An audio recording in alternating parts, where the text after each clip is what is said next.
Bienvenidos al Sentido de la Fe. Esta ocasión hablaremos de San Vicente de Lérins y la fidelidad en el tiempo de prueba. El siglo V de la era cristiana constituye un momento axial en la historia de la salvación, un punto de inflexión donde la Iglesia, recién salida de las catacumbas gracias al Edicto de Milán, se enfrenta a la ambivalente herencia de la paz constantiniana. La cristiandad emergente debe navegar entre la tentación de la mundanización, la seducción de confundir la cruz con el ámbito imperial y la urgencia de preservar la pureza del depósito de la fe frente a un torrente de novedades doctrinales. En este drama providencial donde la ciudad de Dios y la ciudad del hombre libran una batalla decisiva por el alma de la cultura occidental, la figura de San Vicente de Lérins emerge como un faro de discernimiento. Su vida encarna la respuesta existencial a una pregunta fundamental: ¿cómo puede el hombre ser finito e histórico, acceder y permanecer en la verdad infinita y eterna revelada por Cristo Jesús?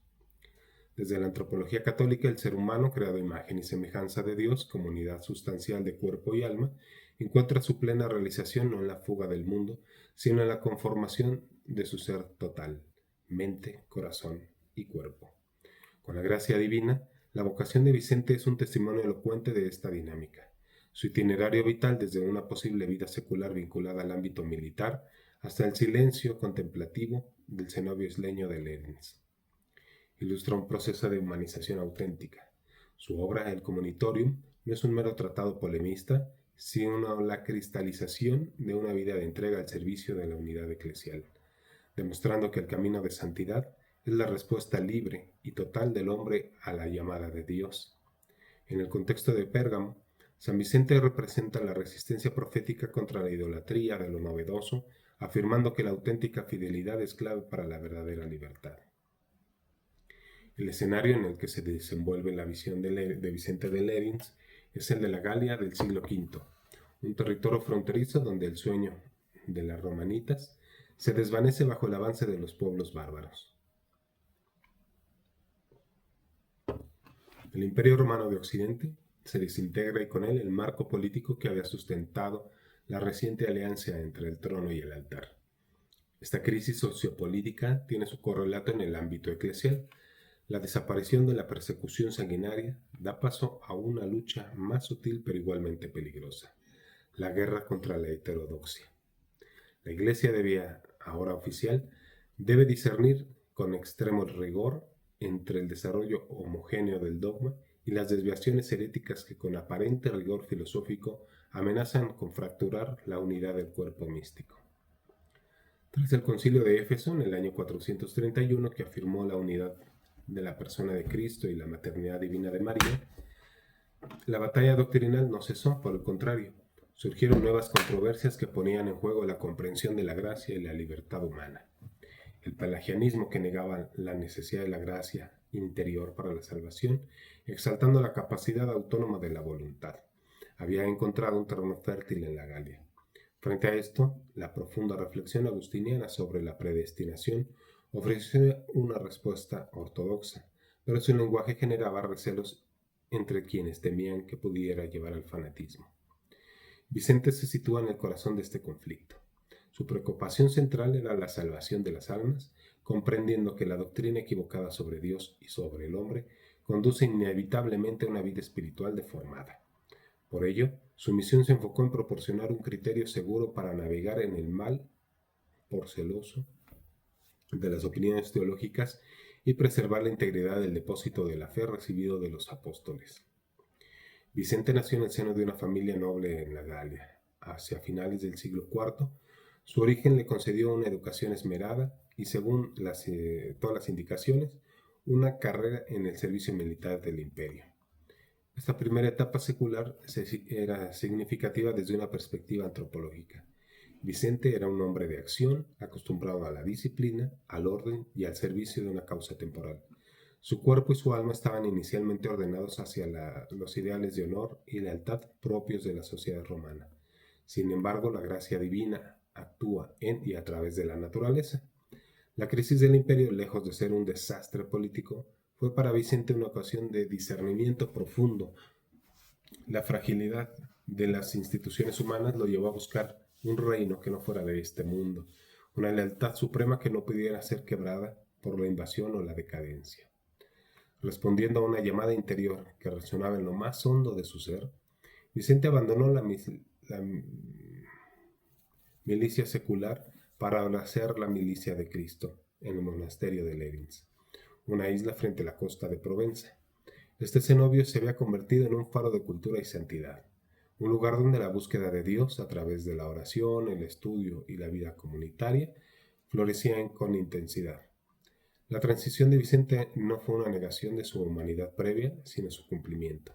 La disciplina militar se transfiguró en ascesis monástica, en el servicio al César, en el servicio al César, en el servicio a Cristo Rey. El valor físico en la fortaleza espiritual. En el silencio de Lenin, su persona entera, cuerpo y alma, se reorientó hacia su fin último. La vida monástica de Vicente no fue una huida del mundo, sino una inmersión más profunda en la realidad, lejos de la agitación de las ciudades imperiales, en el recogimiento de la isla. Su intelecto se purificó para discernir los espíritus doctrinales de su tiempo. Fue allí donde, hacia el año 434, redactó su obra magna, el Communitorium, o Recordatorio. Esta obra no nació con la arrogancia intelectual, sino de la caridad pastoral y de un profundo sentido de pertenencia a la Iglesia. Vicente se percibe a sí mismo como un hijo obediente de la Madre Iglesia, preocupado por la salud espiritual de los hermanos. Su escritura es un ejercicio de humilde fidelidad. No escribe para imponer una opinión personal, sino para recordar a todos el criterio objetivo de la verdad católica. Su famoso principio, quod ubique, quod semper, quod ab omnibus credit est, lo que se ha creído en todas partes, siempre y por todos, es la coronación de una vida dedicada en la escucha. Su cuerpo postrado en oración, su mente alimentada por la Sagrada Escritura y los padres, su corazón unido a la comunión de los santos de todos los tiempos, se convirtieron en instrumentos para expresar una verdad perenne. Incluso la postura crítica hacia algunas formulaciones de San Agustín sobre la gracia, que algunos han interpretado como semipelagianismo, debe entenderse dentro de este afán de equilibrio y fidelidad a la tradición universal, buscando salvaguardar la responsabilidad humana sin caer en los excesos pelagianos. Vicente no era un innovador, sino un custodio. Su santidad consistió en hacer de su vida entera un acto de obediencia a la verdad que lo trasciende. La contribución esencial de San Vicente de Lerins a la teología católica es sistemática y posee una vigencia antropológica perdurable. Su Communitorium establece una hermenéutica de la tradición que sirve tanto para la defensa de la fe como para el discernimiento auténtico del desarrollo doctrinal. El canon vicentiano y su método apologético. El núcleo de su aportación, el célebre canon de lo que se ha creído siempre en todas partes y por todos. Este principio no es una invitación al arqueologismo estéril, sino a la descripción de un criterio dinámico para identificar la verdad católica en medio de la evolución histórica de las formulaciones dogmáticas. Vicente mismo prevé un progreso o desarrollo de la doctrina, en el capítulo 23 del Communitorium, pero insiste en que debe de ser homogéneo, análogo al crecimiento de un cuerpo que madura sin alterar su identidad fundamental. Apologéticamente, este principio es un baluarte contra toda la novedad arbitraria.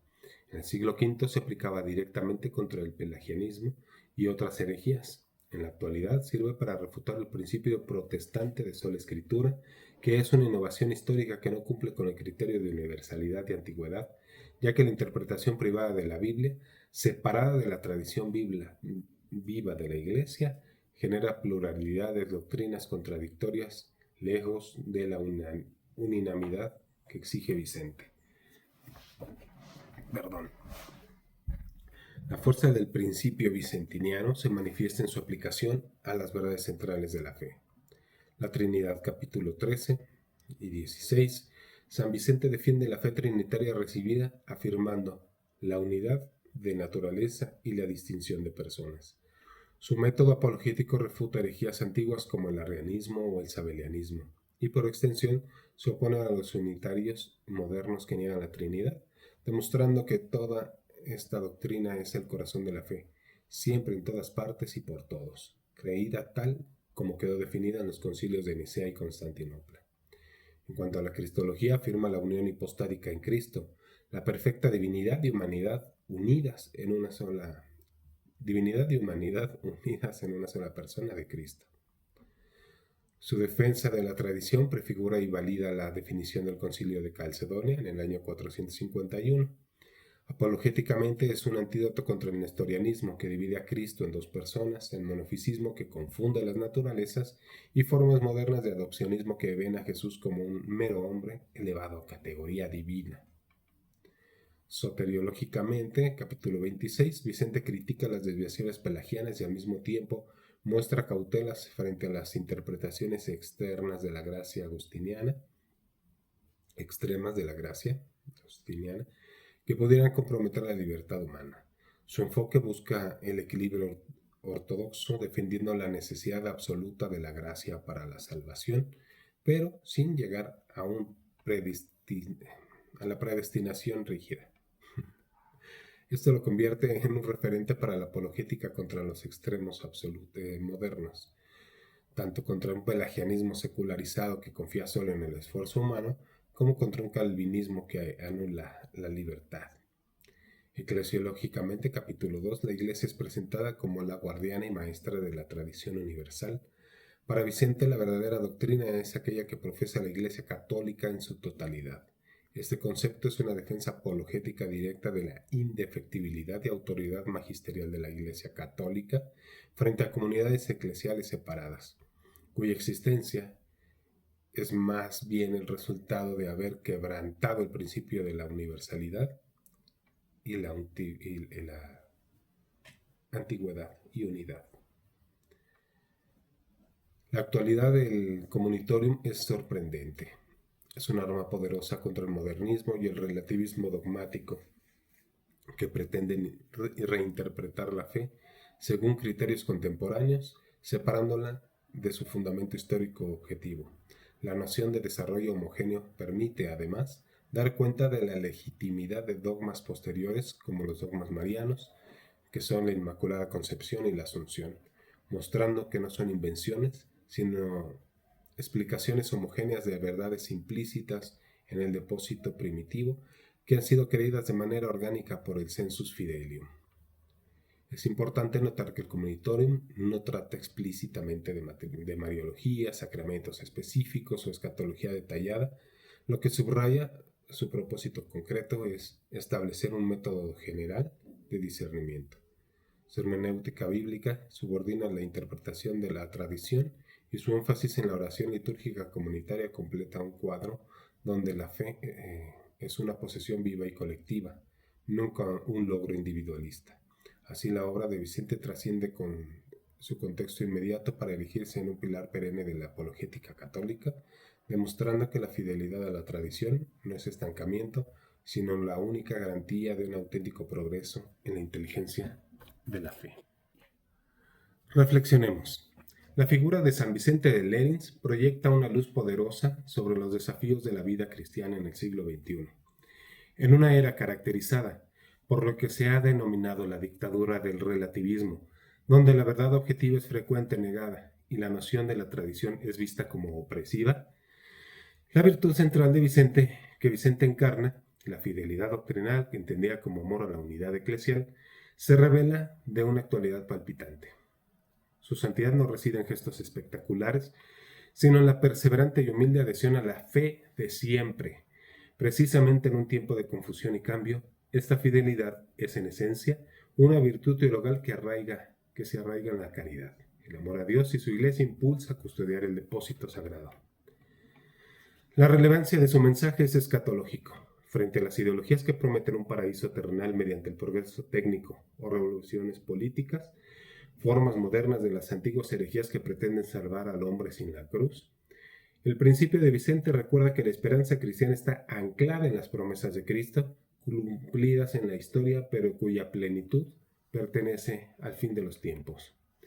La Iglesia peregrina avanza entre persecuciones y consuelos, y su faro en la noche es la fidelidad a la tradición recibida. El monacato de Lérins Con su énfasis en la oración litúrgica y el estudio, se presenta como un antídoto contra la mundanización, un espacio de silencio donde el alma puede escuchar la voz de Dios por encima del ruido del mundo. En nuestro contexto contemporáneo, marcado por el frenesí y la sobreestimulación, la llamada al recogimiento y al estudio serio de la doctrina es más urgente que nunca.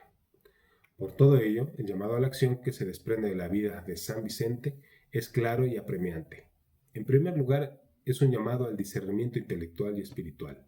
El cristiano de hoy debe cultivar una fe adulta, no en el sentido de una fe que ajusta a los criterios del mundo, sino en una fe razonable, bien fundamentada, capaz de dar razón de su esperanza, y esto exige un estudio serio del catecismo, la Sagrada Escritura y de la gran tradición teológica, siempre en obediencia al magisterio vivo de la Iglesia. En segundo lugar, es un llamado a la comunión. El principio de Vicente nos salva del individualismo religioso, recordándonos que la fe es un acto eclesial, comunitario. La vocación personal se descubre y se vive en el seno de la comunidad, en diálogo con los hermanos y bajo la guía de los pastores. Finalmente, es un llamado a la valentía profética. Como Vicente, estamos llamados a ser custodios de la verdad en un mundo que a menudo la rechaza. Esto puede implicar incomprensión, oposición, incluso ser tachados de retrógrados.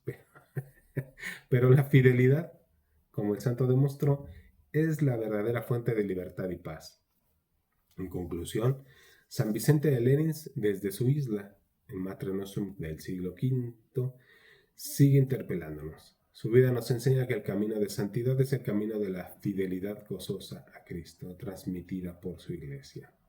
En un mundo en crisis donde las certezas humanas se desvanecen, la roca firme que es la fe de los apóstoles, la fe que ha sido creída siempre en todas partes y por todos. Que su ejemplo nos impulse a buscar esa verdad que nos hace libres, a vivir nuestra vocación con radicalidad y alegría y a trabajar incansablemente por la unidad de la Iglesia, seguros que, como escribió el mismo Vicente, la verdadera fe es aquella que profesa lo que ha recibido y recibe lo que va a profesar, transmitiendo a las generaciones futuras, de la noche a la mañana, la herencia del pasado. Es en esta sagrada tradición donde el alma encuentra su descanso y el mundo su única esperanza. Muchas gracias por llegar hasta aquí. Que Dios los bendiga y la Santísima Virgen de Guadalupe interceda por nosotros.